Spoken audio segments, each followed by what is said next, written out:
Eh bien, bonjour à toutes et à tous, c'est Vélo par Louis. Aujourd'hui, on se retrouve pour le résumé de la Vuelta 2017 qui partait de Nîmes et qui arrivait à Madrid, qui se déroulait du 19 août au 10 septembre.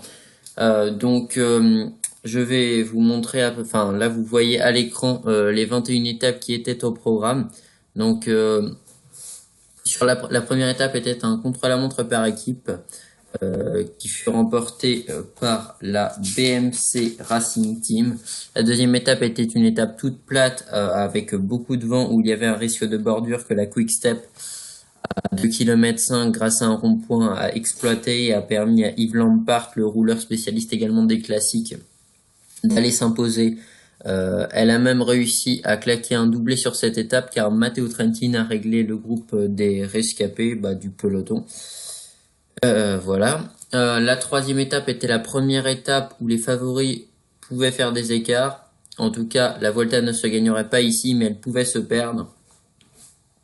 Donc c'était une étape qui se déroulait en Andorre. Donc cette étape fut remportée par le requin de Messine, Vincenzo Nibali, qui est revenu dans la descente sur les deux personnes qui étaient parties dans la montée, Esteban Chavez et Christopher Froome. Nibali est parti et a lancé son sprint de loin. Il s'imposera finalement devant David de la Cruz et Christopher Froome. Ensuite, nous avons l'étape 4 qui était une étape plate avec un petit raidillon à la moitié environ de l'étape. Cette étape a été remportée par Matteo Trentin. Au final, le coureur remportera une deuxième victoire pour la formation Quick Step Floors.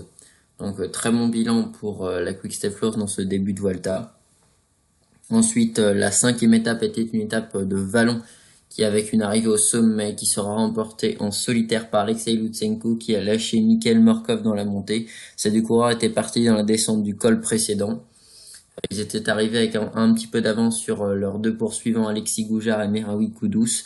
D'ailleurs, l'Érythréen fera deuxième de l'étape, derrière le Kazakh de l'équipe Astana. Ensuite, on passe à la sixième étape qui sera remportée par Thomas Marcinski.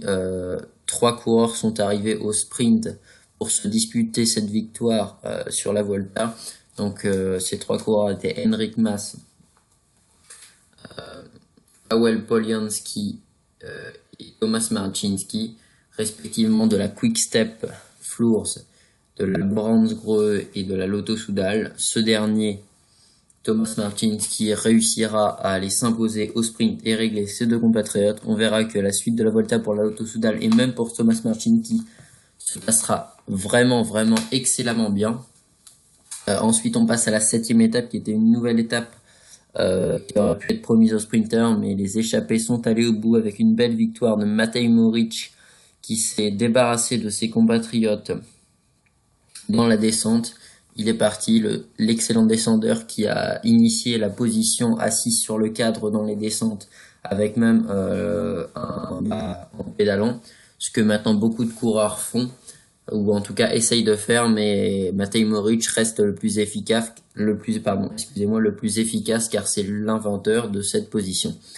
Donc bravo aux coureurs de l'équipe UAE Team Emirates. Ensuite, on passe à la huitième étape qui était une arrivée au sommet comment on pourrait dire, au sommet d'un petit faux plat à la fin, mais auparavant il y avait une grosse côte, il me semble, de 3 km à 10% de pente moyenne. Il y avait Julien Alaphilippe et Ravel Maïka dans l'échappée qui étaient les deux plus forts de l'échappée dans l'ascension, l'avant-dernière ascension du coup on va dire, et la grosse ascension du jour. Ils sont partis tous les deux, ils ont été rejoints par Yann Polanc dans la descente. Au final, Julien Alaphilippe a été le plus véloce dans les 200 derniers mètres. Il devancera assez largement au sprint Yann Polanc et Rafael Maïka, de toute façon, qui était de base réputé moins fort que lui, mais on voyait quand même la différence entre un puncher et des grimpeurs. Car la giclette était bien plus là pour le coureur de la Quick Step Floors, donc c'est déjà la troisième victoire pour la Quick Step Floors en seulement 8 étapes. Donc bravo à cette formation, qui espère faire au moins aussi bien que sur le Giro et le Tour cette année, c'est-à-dire 5 victoires d'étape. Ensuite, on passe à la 9e étape, donc la dernière étape avant la journée de repos. Les favoris ont voulu s'expliquer avec la Sky qui a mis un bon tempo pour pouvoir aller se jouer la victoire. Donc les Sky ont bien tout fait péter hein, dans l'ascension finale. Froome est parti à 400 mètres du but. Il s'imposera finalement avec quelques secondes d'avance sur le Colombien de la Ulrica Scott, Esteban Chavez et Michael Woods, hein, le puncher qui est très très surprenant sur ce début de Vuelta, mais qui avait quand même montré qu'il était très fort cette année et qu'il avait beaucoup de motivation pour réussir en, en restant avec les favoris sur l'étape reine du Tour du Pays Basque cette année où il aurait pu gagner. Donc la confirmation, on va dire, pour le Canadien. Même s'il n'a pas gagné l'étape et que Froome a réussi à remporter cette belle étape. Après cette 9e étape, il y avait une journée de repos. La 10e étape était une étape, on pense, promise au baroudeur. Justement, beaucoup de sprinters sont partis dans l'échappée. Donc Matteo Trentin et José Joaquim Rojas, ces deux coureurs, ont été les plus forts dans la montée alors que c'était deux sprinters. Bon, c'était pas une montée très pentue, hein, mais bon quand même. Ils ont creusé l'écart dans la descente, se sont joués la victoire au sprint. Et bien sûr, le plus véloce, c'était Matteo Trentin qui claque sa deuxième victoire sur cette Vuelta 2017. Donc, bravo au coureur italien de la Quick-Step Floors. Hein. Mais je ne pense pas qu'il va s'arrêter là, et vous le savez de toute façon. Ensuite, il y aura la 11e étape, donc l'étape qui arrivera à l'Observatorio Astronomico de Calar Alto. Donc montée très dure, surtout dans le dernier kilomètre. Cette étape va être remportée par, comme on l'appelle, Superman, Miguel Ángel López, le coureur colombien de la team Astana, qui va réussir au nez à la barbe des favoris à remporter cette étape en devançant Christopher Froome et Vincenzo Nibali, il me semble, je ne me rappelle plus très bien, et Thomas Martins, pardon, excusez-moi. Donc voilà pour Superman qui remonte un petit peu au classement général. La Team Astana ne va pas s'arrêter là, hein. 2 victoires d'étape, c'est pas mal, mais ils en veulent plus. Donc ensuite, la 12e étape de cette Volta 2017 était promise aux baroudeurs. Et les baroudeurs ont respecté les pronostics de départ. Donc la 12e étape a été remportée par Thomas Marcinski. Et oui, double victoire d'étape pour le coureur de l'équipe Lotto Soudal, le Polonais, qui a réussi vraiment une très très belle Volta. Coureur qui est trentenaire. Donc ça restera à jamais dans sa mémoire. Je ne pense pas qu'il réitère cette performance. Mais c'est bien quand même pour ce coureur. Il est parti dans la dernière ascension du jour et a résisté aux autres coureurs qui étaient présents dans l'échappée. Donc bravo à lui. Ensuite, nous avons la 13e étape qui était une étape de plat, qui était promise aux sprinters avec des favoris au départ. Hein. Donc Matteo Trentin a respecté la règle, il s'est imposé. Mais contrairement à ce qu'on pouvait penser, que ça allait vraiment être une arrivée très groupée, la Quick-Step a tout fait péter dans les 5 derniers kilomètres car c'était du faux plat. Et finalement, c'est plutôt en Matteo Trentin, en sprinter puncher, qui s'est imposé en devançant Gianni Moscon, le très très fort coureur et très très complet coureur italien de la Team Sky, et Søren Kragh Andersen, le puncher danois de la Team Sunweb. Ensuite, on passe à la 14e étape. Hein, donc c'est une étape on ne pouvait pas vraiment donner un dénouement certain à cette étape. Donc c'était une étape qui aurait été promise soit aux baroudeurs, soit aux favoris. Cette étape a souri à un baroudeur qui a résisté à tous les favoris et a réussi à s'imposer devant Miguel Ángel López Superman, qui était une nouvelle fois le plus fort des favoris. C'est Rafał Majka, le Polonais, hein, qui avait déjà échoué sur la 8e étape à cause d'un Julien Alaphilippe trop fort. Le coureur s'est vengé et réussit à glaner une belle victoire sur cette Vuelta 2017, lui qui avait déjà fait un podium sur la Vuelta en 2015. Ensuite, on passe à la 15e étape, une nouvelle étape de montagne cette fois. On savait qu'elle allait être promise aux favoris. Les pourcentages n'étaient pas très très durs, mais c'est Alberto Contador qui a tout fait péter à 30 bornes de l'arrivée, car la montée finale faisait 30 bornes. Et oui, Contador est parti dès le pied, suivi par Miguel Ángel López, toujours là, Superman. Il a suivi le Pistolero, puis il l'a déposé à 6-7 km de l'arrivée. Finalement, Alberto Contador fut repris par le train infernal de la Team Sky. Vincenzo Nibali placera une offensive, mais il sera vite revu par le peloton à une dizaine de kilomètres de l'arrivée. Miguel Ángel López reviendra sur le dernier échappé du jour, Adam Yates, le Britannique de la Team Ulrica Scott, qui a fait 4e du Tour de France en 2016.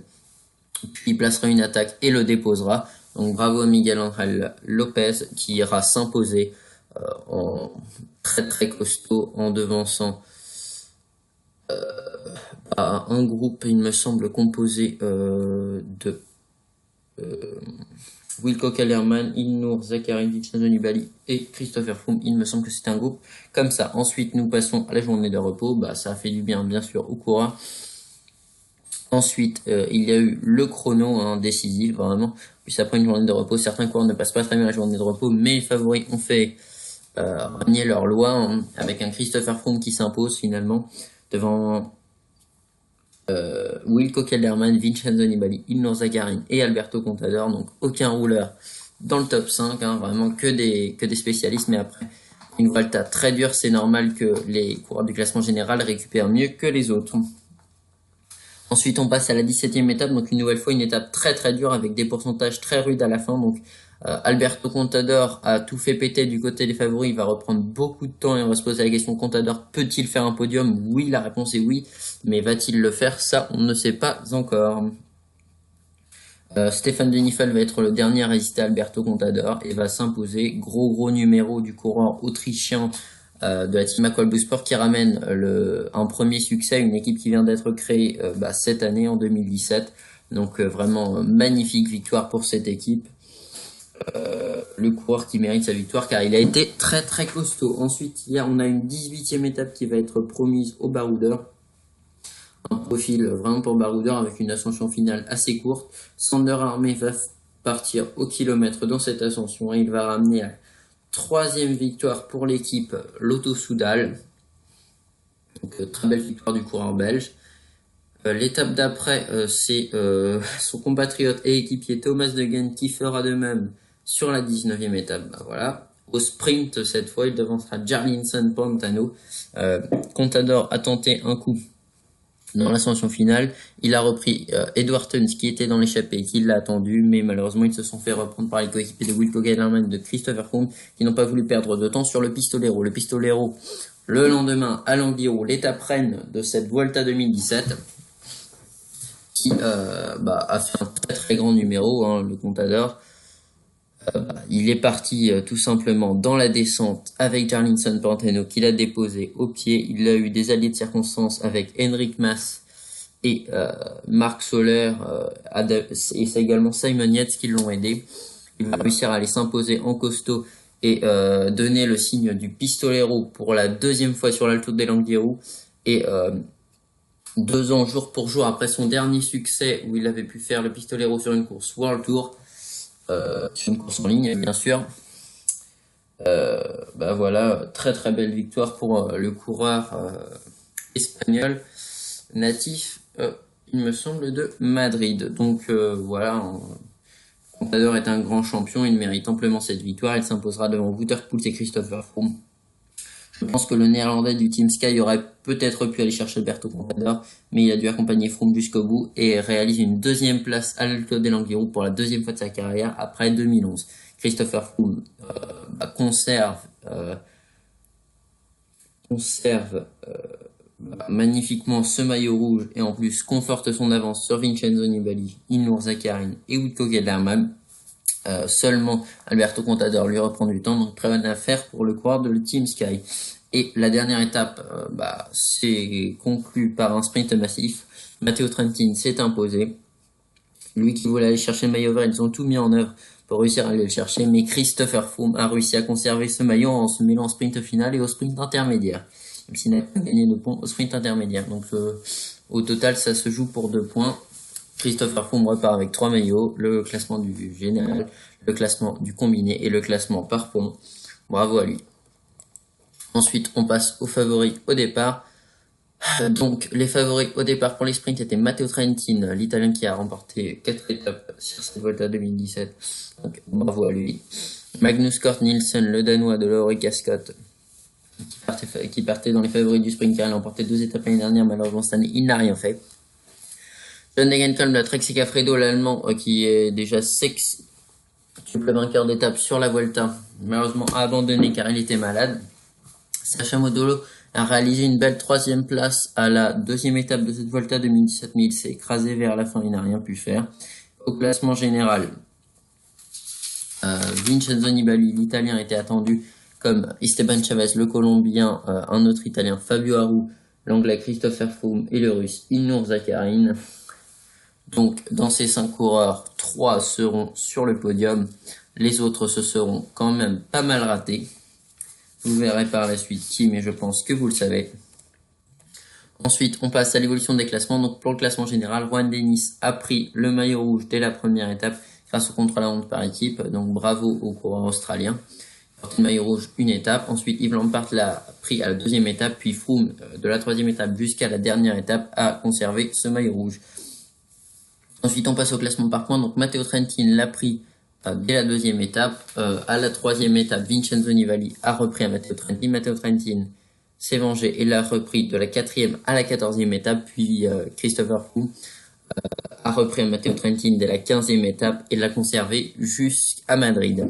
Au classement de la montagne, Nicolas Roche, grâce au contre-la-montre par équipe, a porté le maillot du classement de la montagne de la 1re à la 3e étape, mais Davide Villela a imposé sa loi. Le coureur de la Cannondale Drapac, l'Italien, a porté ce maillot de la 4e à la 21e étape. Ensuite, au classement du combiné, Danielos l'a porté la 1re et la 2e journée, mais Froome a fait respecter sa loi et a remporté la 3e, a conservé de la 3e à la 21e étape ce maillot. Donc ensuite, on passe à la physionomie globale de la course. Donc les Quick Step Floors ont contrôlé sur les étapes de plat, car de toute façon, cette équipe était meilleure. L'équipe belge a imposé sa loi, de toute façon, avec 6 victoires d'étape, hein.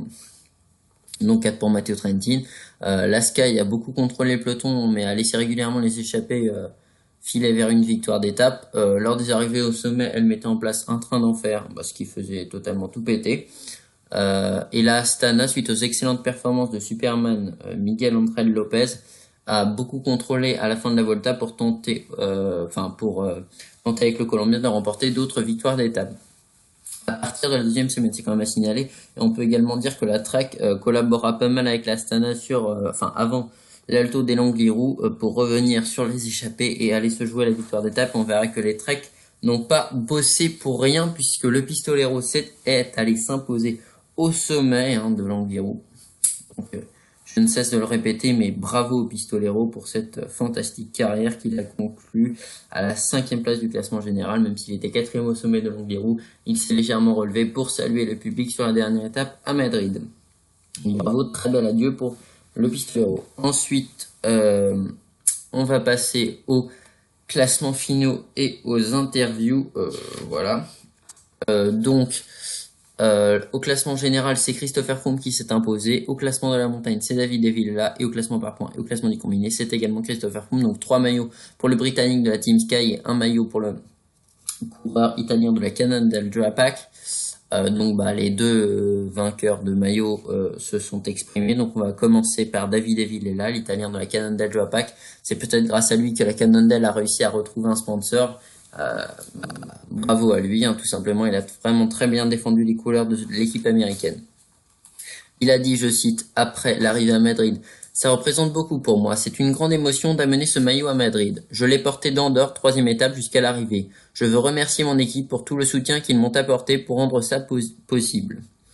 Mon prochain objectif sera le Giro di Lombardia, une course qui a une place particulière dans mon cœur. J'espère être parmi les meilleurs là-bas et ensuite je penserai au futur. Donc voilà pour le coureur italien de la Cannondale Drapac.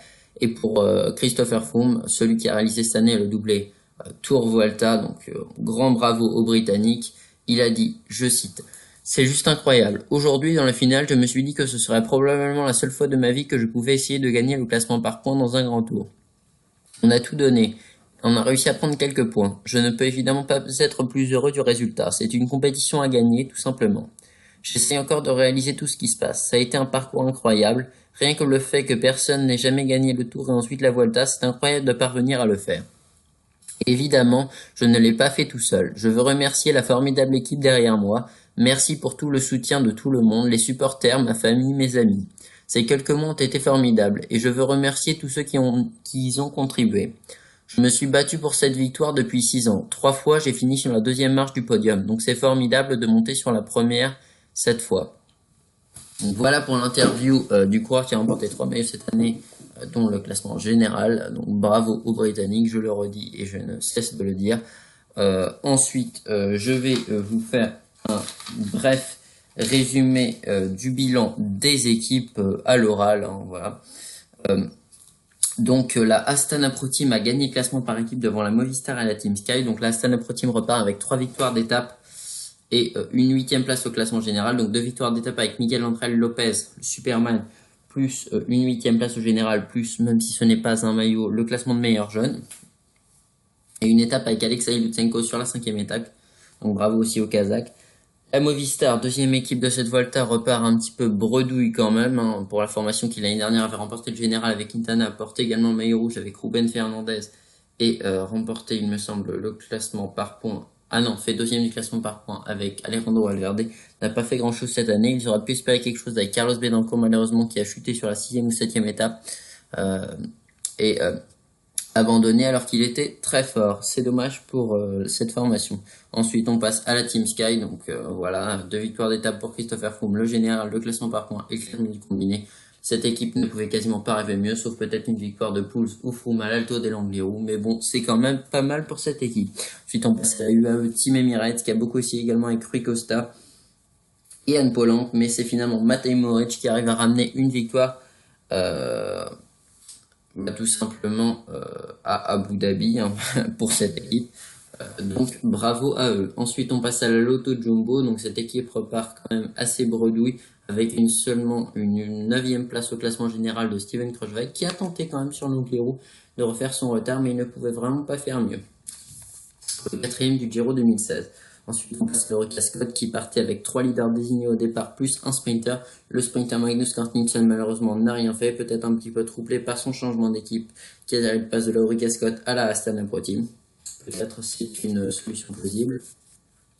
Et les 3 leaders qui se sont, on va dire, éteints les uns après les autres. Donc tout d'abord Simon Yates, puis Adam Yates. Puis pour finir, Esteban Chavez qui reviendra seulement, hein, avec une 11e place au classement général. Très très décevant, le coureur qui avait terminé à la 3e place l'an dernier. Ensuite on passe à la Bahrain Merida qui repart avec une 3e place au classement général de Vincenzo Nibali. Il aurait également pu remporter une étape avec Ivan Garcia Cortina, le coureur espagnol, qui aurait pu remporter, il me semble, la 19e étape. Finalement, ils repartent avec également une victoire d'étape et un podium, donc plus pour Nibali. Bien joué à cette équipe. Ensuite, les Carl qui font un très beau tour, tout simplement. Ils sont quand même allés chercher une 8e place au classement par équipe. C'est quand même pas mal dans des formations comme la BMC, la Quick-Step, la Trek, la Lotto, la Sunweb et la AG2R. C'est quand même pas mal pour cette équipe. C'est une belle performance avec Jaime Roson, Diego Rubio. Donc de belles performances pour cette équipe, même si elle repart sans victoire d'étape. Ensuite, on passe à la BMC Racing Team qui a remporté une étape, le contre-la-montre par équipe. Ils ont confirmé que c'était les meilleurs dans l'exercice. Attention, on va voir ce que ça va donner au prochain championnat du monde du contre-la-montre. Vont-ils conserver leur titre? Je ne sais pas. Vont-ils rééditer la performance qu'ils avaient réalisée en 2015 et 2014, je crois, parce qu'en 2016, ça devait être la Quick Step, il me semble. Ensuite, en parlant de la Quick Step Lourde, ils sont repartis avec 6 victoires d'étape, une pour Alaphilippe, une pour Lampard et 4 pour Matteo Trentin, plus une 2e place au maillot vert. Donc très belle performance sur la Quick Step Lourde, même s'ils auraient pu ramener un maillot chez eux en Belgique. Ensuite, on passe à la Trek Segafredo qui repart avec une victoire d'étape et une 5e place, plus une 2e place à une étape de Jarlinson Pantano. Les résultats ne sont pas mauvais pour l'équipe qui vise un top 5 voire top 3 avec Alberto Contador. Mais cette équipe a fait preuve de beaucoup de panache et a permis à Alberto Contador de réaliser son rêve et remporter une 2e fois l'Alto des Langliru. Donc bravo à cette équipe. Ensuite on passe à la team Lotto Soudal. Cette équipe qui repart avec 4 victoires d'étape, ce qui est quand même assez colossal. Avec une victoire de Thomas Stegen sur la 19e étape, une victoire de Sander Armé, l'autre belge, sur la 18e étape, puis 2 victoires d'étape pour Thomas Marcinski sur la 6 et 12e étape. Donc bravo aux coureurs polonais et aux 2 coureurs belges pour cette belle performance. Ensuite on passe à la team Sunweb qui a fait une belle quatrième place au classement général avec Wilco Kelderman. Ils ont fait une belle performance, également une belle troisième place sur une étape qui se terminait en boss avec Soren Kragh Andersen, donc c'est vraiment pas mauvais. Une belle également deuxième place sur le chrono derrière Christopher Froome pour Wilco Kelderman. Bonne performance de la team Sunweb. Ensuite, on passe à la HDR mondiale qui n'a pas un gros bilan. Et je n'ai pas vraiment de résultat notable pour cette équipe qui a fait un Domenico Pozzovivo bien placé mais qui a chuté malheureusement sur une étape et qui a dû abandonner par la suite. C'est dommage pour le coureur italien.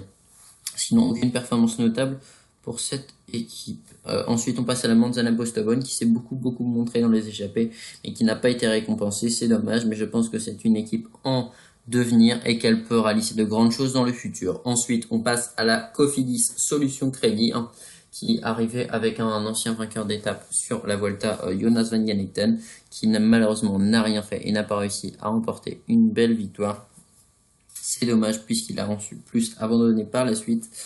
Ensuite, on passe à la Cannondale Rapac qui a réussi, à remporter le maillot à poids pour la team Cannondale Rapac. Ils n'ont pas réussi à remporter l'étape. C'est dommage pour eux, mais ils ramènent quand même un beau maillot à Madrid. Voilà, et peuvent le ramener chez eux tranquillement avec le pognon qui va avec. Ensuite, on passe à la FDJ qui n'a pas fait une grosse Vuelta. Tout simplement, elles se sont un petit peu montrées dans les échappées, mais n'ont pas fait de performance vraiment notable, sauf une petite deuxième place sur la dernière étape de la Vuelta 2017 de Lorenzo Manzin derrière Matteo Trentin, ce qui est quand même pas mal. Ensuite, on passe à la Katusha Alpecin qui a réussi une belle troisième place au classement général avec Ilan Zakarin. Ils n'ont pas réussi à remporter 2 victoires d'étape, mais ils sont quand même bien rattrapés avec cette belle troisième place d'Ilan Zakarin qui fait son premier podium sur un grand tour. Donc bravo au coureur russe, l'ancien vainqueur du Tour de Romandie. Ensuite, on passe à la Bora Hansgrohe, l'équipe qui tentait un classement général ou des victoires d'étape, on ne sait pas trop, avec Rafael Majka notamment a réussi son objectif en remportant une victoire d'étape avec Rafael Majka, a échoué 2 fois la deuxième place avec Paweł Polianski, donc bonne performance quand même pour cette équipe. Ensuite, on passe à la dimension de l'attaque qui est seulement arrivée avec 3 coureurs au final. Dommage pour cette équipe, mais qui avait réalisé une belle deuxième place au sommet de je ne sais plus quelle montée, à la 5e étape de Merlui Kudus qui avait fait deuxième derrière Alexei Lutsenko. Donc belle performance quand même pour le jeune érythréen. Je pense qu'on le reverra aux avant-postes car c'est un très bon grimpeur. Ensuite, on passe à la dernière équipe de cette Volta 2007, la Aqua Blue Sport, qui repart quand même avec une belle victoire d'étape, celle de Stéphane de Niffel, donc bilan extrêmement positif pour cette équipe qui ne partait pas avec de tels objectifs. Donc voilà, en plus au nez à la barbe des favoris, très belle victoire de Stéphane de Niffel. Ils ont également fait de belles places avec Adam Blythe sur les sprints, donc vraiment excellente performance pour cette équipe Aqua Blue Sport. Bravo à eux. Ensuite, on va passer aux abandons sur cette édition. Donc à l'étape 2, Javier Moreno de la Team Bahreïn Merida l'espagnol et Anas Ait El Abdia de la UAE Team Emirates le marocain accompagné de Michel Collard, Bora Hansgrohe le slovaque ont abandonné malheureusement pour eux. Ensuite Ben King et Marc Fournier respectivement de la dimension de la taille de la FDJ et américains et français ont abandonné, c'est vraiment dommage. Encore un abandon pour la dimension de la taille avec Youssef Regoui, l'Algérien de cette équipe, et John Degenkolb, non partant au départ de la 5e étape, l'Allemand de la Trek Segafredo malade. Ensuite, encore un abandon pour la dimension de la taille avec Nicolas Dougal, le Sud-Africain, et José Gonçalves, le Portugais de la Katusha Alpecin qui abandonne également. Puis sur la 7e étape, on verra l'abandon de Larry Warbaz, de l'équipe Aqua Blue Sport, Jonas Van Ganegten de la Cofidis, Merlui Kudus de la dimension data et Carlos Betancourt de la Movistar, respectivement américain, belge, érythréen et colombien. Dommage pour tous ces abandons. Ensuite, on passe à la 8e étape. Donc, il y a eu l'abandon de Jesper Hansen de la Astana, le Danois, Henrik Nyström, le Norvégien de la Katusha, Cesare Benedetti, l'Italien de la Bora Hansgrohe, qui a porté cette année le maillot à poids du Giro en début de Giro, et Warren Barguil. Venons-en à ce cas-là. Donc la Team Sunweb qui a décidé tout simplement de virer pendant la Vuelta Warren Barguil car il ne respectait pas les ordres que demandait l'équipe. tout simplement de protéger et d'aider Wilco Kelderman en montagne. Il préférait jouer sa carte personnelle. Son Warren Barguil, je pense qu'il a un petit peu de tension avec la team Sunweb car il part de cette formation pour aller dans la formation d'Emmanuel Hubert, la formation Fortuneo Oscaro. Ensuite, on passe à l'étape 9, donc il y a eu 2 abandons, Johan Lebon, le français de la FDJ, et Yann Tebouchereux, le belge de la Tosuda, qui pourtant faisait de bons sprints. Ensuite, à l'étape 11, Domenico Pozzovivo, le leader de la team H2R la mondiale, qui malheureusement a abandonné, dommage pour lui, hein.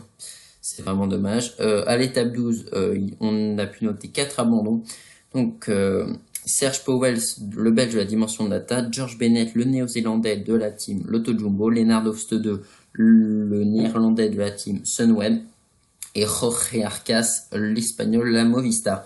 Puis à la 3e étape, la 13e, excusez-moi, on voit l'abandon de Omar Fraile, l'espagnol de la dimension data, puis Axel Daumont et Sam Oomen de la Sunweb, le néerlandais, le français et le néerlandais à la 14e étape, malheureusement, ont posé pied à terre. Puis Jimmy Turgis et Ruben Fernandez, respectivement français, espagnol de la Cofidis et de la Movistar, ont abandonné. C'est vraiment dommage.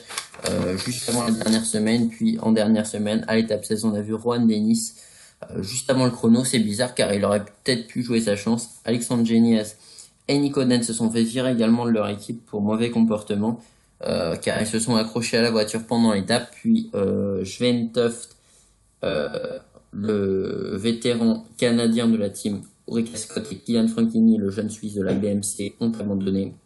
Puis à la 17e étape, après le chrono, Lennart Kamna avait vu qu'il avait fait son taf en ayant fait le chrono à fond et réalisé un top 10 il me semble, l'allemand, et Danielos, le porteur sur cette même Vuelta du classement du combiné pendant 2 étapes, l'italien de la BMC abandonnera également. Puis Maxime Montfort, celui qui est habitué des top 20 sur les grands tours, le belge de la Tosuda, abandonnera sur la 18e étape.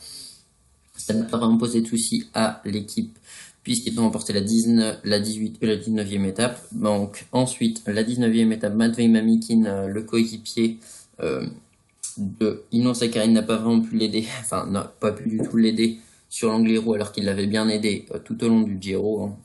Dommage pour le russe de la Katusha. Puis à la 20e étape, le leader de l'équipe était la Quick-Step Floors, qui avait chuté à l'étape d'avant, et même peut-être pas à cette étape-là, malheureusement abandonné. Un dommage pour l'Espagnol de la Quick-Step.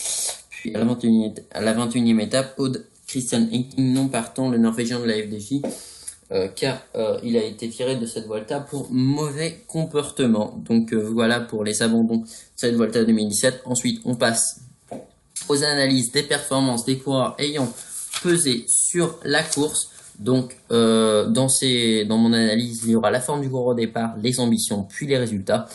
Donc les coureurs que j'ai décidé d'analyser sont Wout Poels, Esteban Chavez, Matteo Trentin, Alberto Contador et Miguel Ángel Lopez. Donc respectivement, il y a 2 Colombiens, un Italien, un Néerlandais et un Espagnol. Donc je commence par le Néerlandais. Hein. Avant de commencer cette analyse, je dis que on aurait également pu prendre Froome, Nibali, Zakharine, Kelderman, même Bouchard, Bardet, Manzin ou même Villela, mais j'ai décidé de prendre ces coureurs pour des raisons bien particulières que je vais vous expliquer. Donc Wouter Poels, le coureur néerlandais de l'équipe Sky, a fait tout simplement une magnifique Vuelta qui a été conclue par une 6e place au classement général. On avait pu observer qu'il était en forme avec une montée en puissance lors du Tour de Pologne, notamment une 2e place au classement général, il me semble, derrière Dylan Teuns, plus une victoire d'étape, qu'il montait en puissance, du coureur qui n'a pas pu participer au Tour de France à cause d'une blessure. Dommage pour lui, mais bon, il s'est quand même bien rattrapé sur la Vuelta, il aurait même pu gagner l'Angliru. Ses ambitions au départ étaient un top 10 si possible, mais en tout cas vraiment équipier de luxe pour Christopher Froome. Donc très belle performance du coureur qui a monté en puissance, qui je pense son pic de forme devait être programmé en 3e semaine car il était vraiment très fort en 3e semaine. Il a été un petit peu plus transparent en 1re semaine et en 2e semaine on voyait qu'il était en constante progression. Donc bien joué à lui. Peut-être qu'il aura un rôle de leader sur les prochains grands tours à la Team Sky. Je ne sais pas si le Giro ou la Vuelta, mais je ne pense pas qu'il sera leader ou co-leader sur le Tour de France, car Christopher Froome reste quand même le maître en la matière. Ensuite, on passe à Esteban Chavez, le Colombien qui avait un petit peu une forme incertaine, vraiment inconnue avant la Vuelta. Il n'avait pas vraiment beaucoup couru, il avait soldé le Tour de France avec une 60e place, car il avait appris l'abandon, pardon, excusez-moi, la mort malheureusement de son entraîneur. Donc c'est vraiment des circonstances très tristes pour Esteban Chavez. En plus, il avait été blessé en début d'année, donc il n'a pas vraiment pu défendre ses chances sur le Tour. Sur la Volta, il venait avec une belle ambition. Je pense qu'il a voulu trop en faire au niveau de la préparation pour le début de Volta. Du coup, il l'a payé en 3e semaine, car la 2e semaine, ça allait encore, mais on voyait quand même qu'il était dans une forme descendante plutôt qu'une forme ascendante. Donc au départ de la course, ses ambitions étaient d'être co-leader avec les frères Yates, un top 5 si possible comme l'année dernière, voire même un top 3 comme il avait fait justement l'année dernière, une belle 3e place qu'il est allé chercher sur la dernière étape de montagne. Il a fait 11e du classement général, donc c'est très mauvais hein, pour Esteban Chavez, on peut le dire. Une saison qui ne ressemble absolument pas à la saison qu'il avait pu nous montrer la saison dernière. Donc j'espère qu'il se remettra bien en marche et qu'il réussira à nous claquer de nouveau des très très belles performances la saison prochaine. Dommage car comme il n'était pas en forme, aucun des frères Yates n'a pu même le remplacer. Hein. Je pense que c'était quand même un très mauvais grand tour pour la formation Orica Scott. Ensuite on passe à Matteo Trentin, l'Italien de la Quick Step Floors, qui a fait une belle petite montée en puissance lors du Tour de Burgos en claquant une belle étape au sprint. Il commençait à montrer ses ambitions, c'était un sprinter protégé au départ, il visait des victoires d'étape et si possible un maillot vert. Au final, à la course, qu'est-ce qu'il a fait? Il a remporté une étape en échappée, une étape au sommet d'une petite bosse et 2 victoires au sprint. Qu'est-ce qu'on peut lui dire à Matteo Trentin? Il a été très complet. Voilà, il a vraiment montré qu'il pouvait avoir un rôle de grand leader sur les sprints. Bon, c'est peut-être pas le meilleur sprinter, mais c'est quand même un passe-partout. Donc le Orica Scott a fait une très bonne pioche, car le courant est également allé sur les classiques du Nord. Le coureur qui l'année prochaine va quitter la Quick Step, il a raison, parce qu'avec Gaviria et Kittel, impossible de se faire une place. Donc il a quand même bien rendu la monnaie de la pièce à la Quick Step Floors, qui je ne pense n'a pas regretté de l'avoir dans son équipe. Victoire d'étape et 2e du maillot vert, c'est quand même pas mauvais. Hein. Vraiment excellent bilan pour Matteo Trentin qu'on ne pensait pas voir à ce niveau-là. Il y avait notamment des John Degenkolb et des Sacha Modolo réputés bien plus rapides que lui au départ, mais il a su déjouer tous les pronostics. Bravo à l'Italien de la Quick Step Floors. Bravo Matteo. Ensuite, on passe à Alberto Contador, l'Espagnol Catrec Segafredo, qui au départ de l'épreuve, on va le dire, avait quand même un état de forme assez mitigé, on ne savait pas trop ce qu'il valait. Il avait de belles performances et tout ça en début de saison. Au Tour de France, une 9e place, pas très convaincante, on peut le dire comme pour l'Espagnol. Hein. Et il a annoncé, après la Classica San Sebastian, qu'il allait arrêter sa carrière à la fin de la Volta 2017. Donc il était peut-être déjà dans sa tête en reconversion, c'est peut-être pour ça qu'on ne l'a pas trop vu sur les courses avant la Volta, mais il était très motivé pour sa dernière course de sa carrière. Ses ambitions au départ étaient un top 5 ou un podium, il était leader unique de son équipe, hein. Tout pour lui.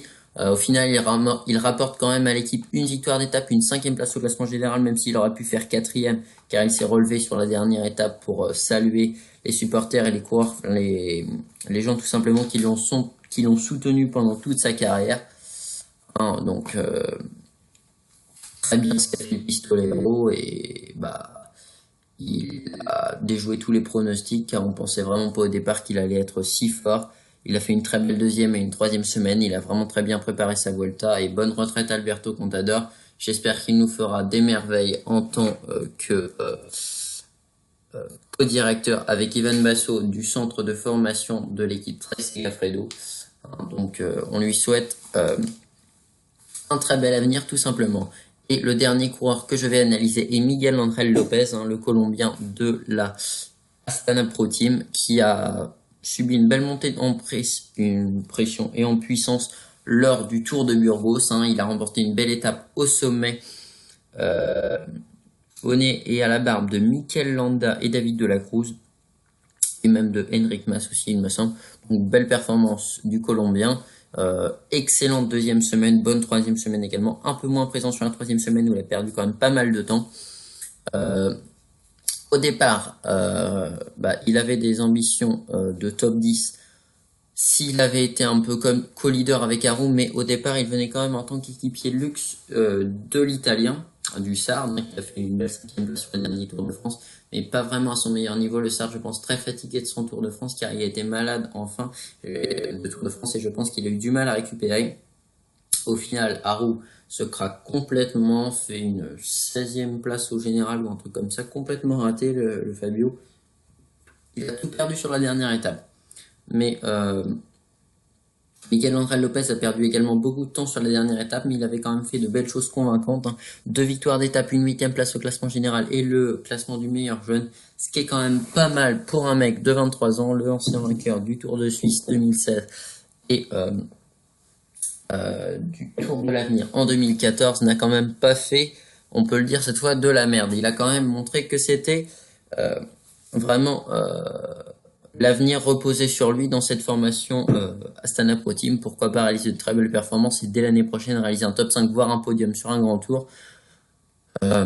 Et continuer à prendre de la caisse pour être l'une des futures stars, tout simplement des grands tours, hein. Donc bravo à Miguel Angel Lopez. Donc voilà pour l'analyse des performances des coureurs qui ont pesé sur la course, de certains coureurs qui ont pesé sur la course, car il y en avait d'autres que je vous ai cités juste avant de vous faire cette analyse. Donc j'ai vraiment été content, j'ai pris beaucoup de plaisir à regarder cette Vuelta 2017. Si vous avez pu la voir, je pense que vous avez pris également beaucoup de plaisir car elle était passionnante à regarder. Je souhaite une nouvelle fois une bonne retraite à Alberto Contador. Bravo à tous les coureurs qui ont fini cette course et bravo aux coureurs qui ont fini cette course et qui ont bravé certains la maladie ou les chutes. Je leur souhaite une bonne période hivernale, un bon travail pour se remettre en forme pour le début de la saison 2018 qui va être passionnante à nouveau. Je leur souhaite de bonnes vacances, une bonne préparation et on va se retrouver pour d'autres vidéos sur la chaîne qui porteront peut-être sur d'autres sujets que les résumés, même si je continuerai à faire des résumés. Donc vous verrez ça dans les prochaines vidéos. On se retrouve, je ne sais pas vraiment quand, on va dire bientôt, je ne peux pas être très précis, pour une nouvelle vidéo. C'était Vélo Analyse par lui. On se retrouve bientôt. Et ciao ciao, à la prochaine.